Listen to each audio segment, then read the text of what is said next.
Greetings and salutations from Kris Pool. Today I'd like to offer you some insight and tidbits to help you the next time that you are holding the General Evaluator or GE leadership role at your Toastmasters meeting. First, though, I'd like you to pull out your Competent Communicator Manual and open it up to the back of the book and specifically to page 71. Hopefully, we are on the same manual. But in the back of that manual, it talks about the different meeting roles and responsibilities. So we do have the general information on the General Evaluator. And then as you continue reading the narrative, it talks about the steps that you can do to prepare for the role before your meeting, during your meeting, and then after the meeting.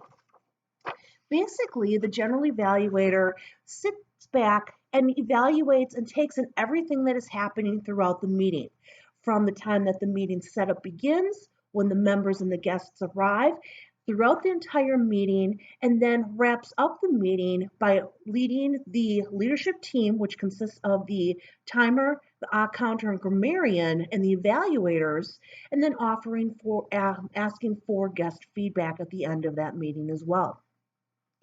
At Cream City Communicators and Plymouth Toastmasters, of which I belong to both clubs, we actually have a General Evaluator form that we use.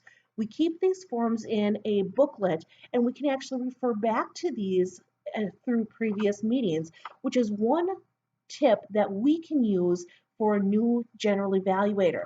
They can flip through and see what some of the previous comments and suggestions were. And if they're seeing some of the same suggestions happening quite frequently that are being written down, they can use that and comment on that. At that meeting, did the same thing happen where members are not turning over control of the room perhaps? That it was something that was happening 3, 4, 5 meetings in a row, and now, all of a sudden, every single member properly turned over control of the meeting. That is an item that the General Evaluator can comment on, that it was a solid and positive progression in changes for that club. As General Evaluator, you can receive credit in your leadership manual for projects 2, 3, 5, 7, 8, or 9.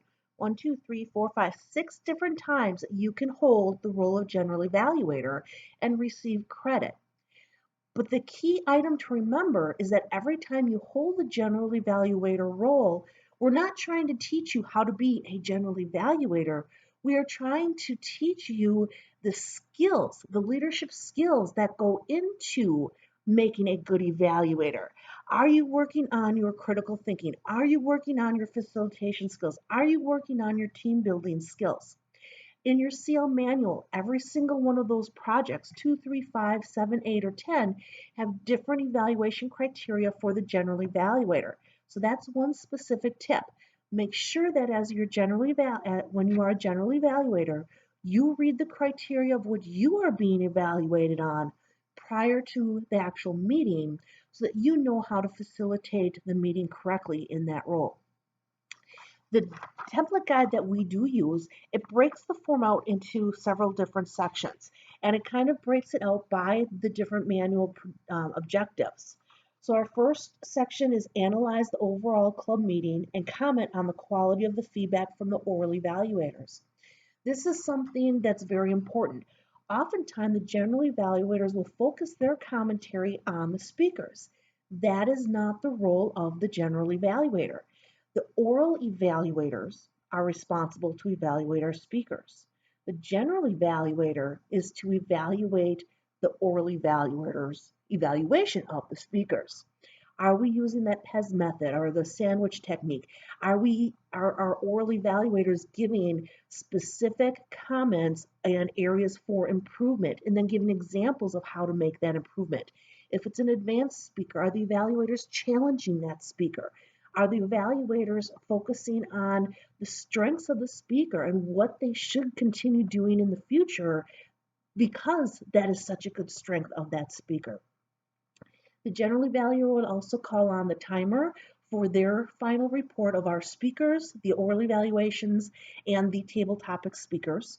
And then they will call on the counter grammarian to give their report as well. The whole time, keep in mind the timing of the meeting to make sure that if we can add in extra time or less time, that we make sure that we end our meeting on time. And then finally, make sure you're calling for guest feedback. Did the guests feel comfortable? Were they welcomed into the club? Welcomed by the members? What did they learn? How did they hear about our club and why they wanted to come? And welcome them and invite them to come back again.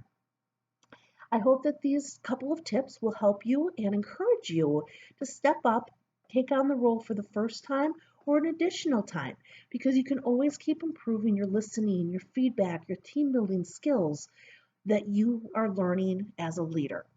Good luck, and we'll hope to see you as our general evaluator at an upcoming meeting.